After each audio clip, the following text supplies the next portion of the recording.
It is the worst nightmare of the Secret Service.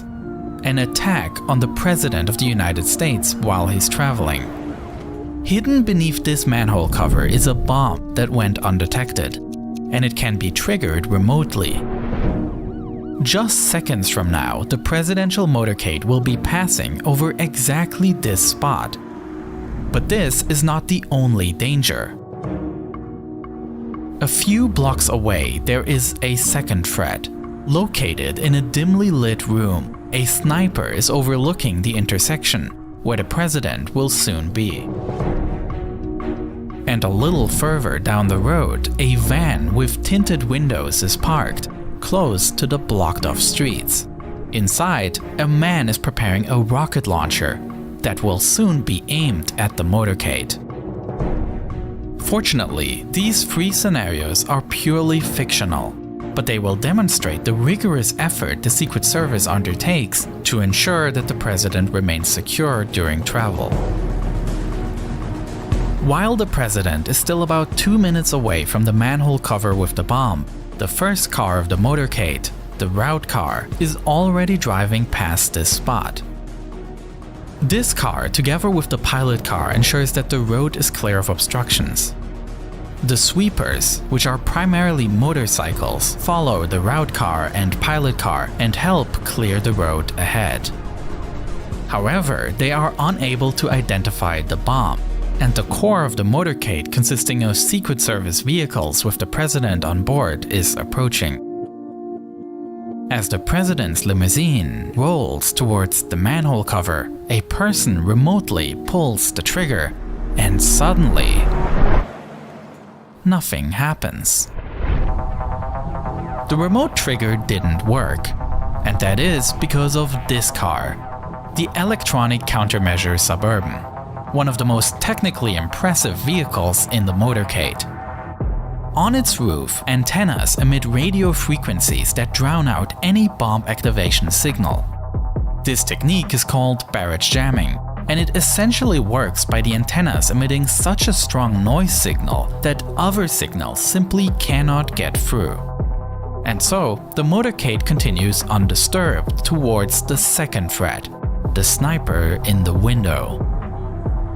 Located behind the Electronic Countermeasure Suburban is the president's vehicle, commonly known by its nickname, the Beast.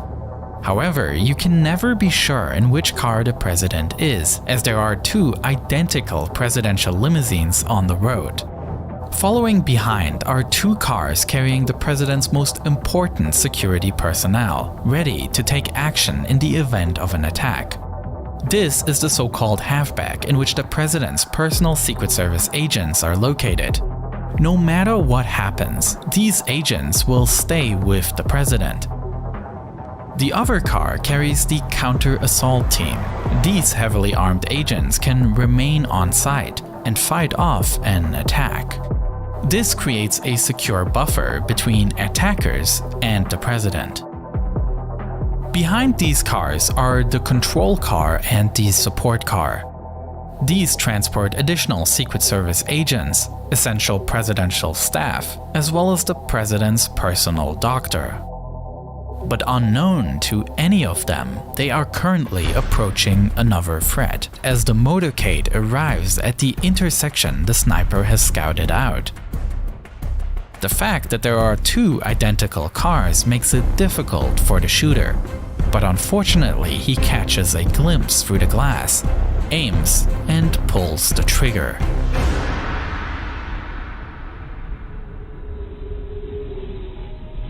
Such a scenario naturally brings back memories of the 1963 assassination of John F. Kennedy, who was shot while driving his motorcade through Dallas. Since that time, the presidential limousine has undergone many changes. Kennedy's car was a specially modified 1961 Lincoln Continental. Unfortunately though, only a few of the adjustments made were related to security improvements.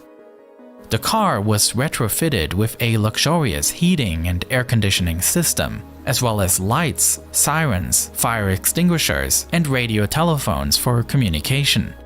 The car was also extended to include a middle row of jump seats, that can fold away when not in use. In addition, the roof was made to be completely removable, and the cushion on the rear bank where the president sits was raised.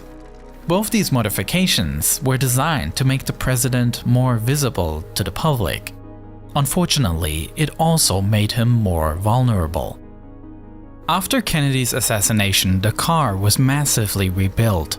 A top of bulletproof glass was installed, and the body of the car was now protected with titanium armor.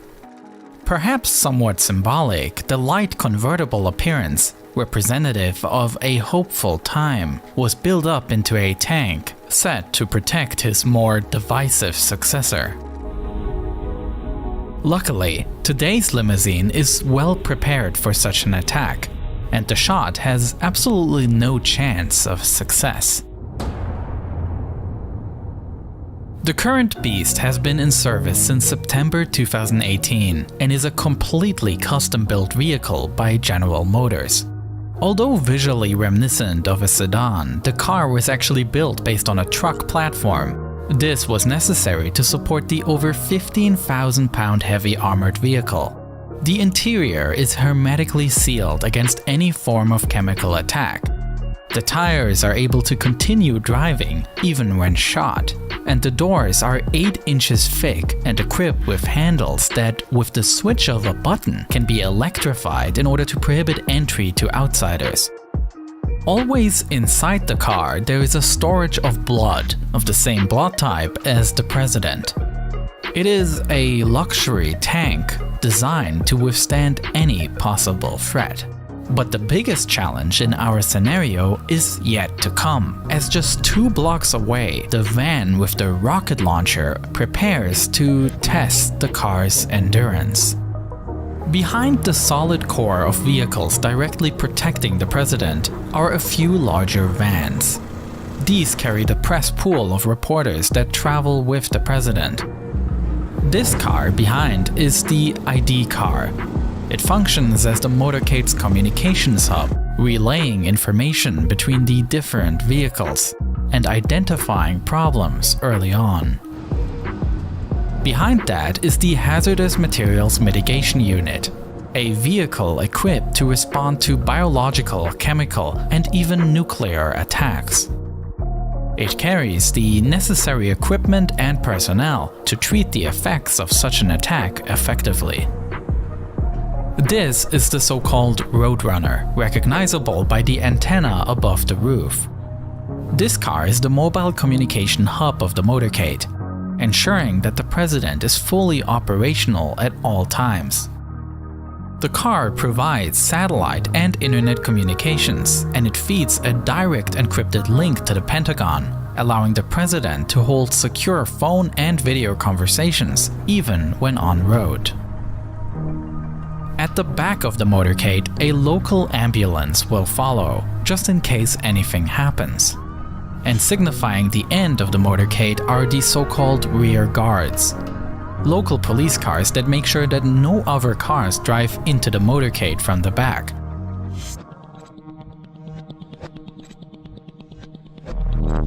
At this point, the presidential limousine arrives at the intersection with the van.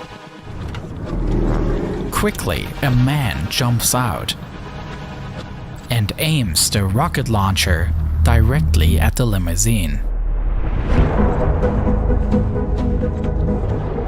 For this case, the presidential limousines and the electronic countermeasure vehicle are equipped with smoke grenades. As soon as they are triggered, the cars disappear in the smoke, preventing a clear line of sight. This so-called infrared smoke screen is composed in such a way that it conceals the heat signature of objects. That means that even more complex guided missiles would not succeed in tracking the target. Meanwhile, the Beast flees the scene. The presidential motorcade is a highly thought-through system. Although the enormous number of cars may seem a bit arbitrary at first glance, a closer look reveals that the different vehicles all fulfill different tasks and together function as a White House on wheels. Though it's probably fair to say that, besides justified security concerns, there's also some element of projecting power at play here.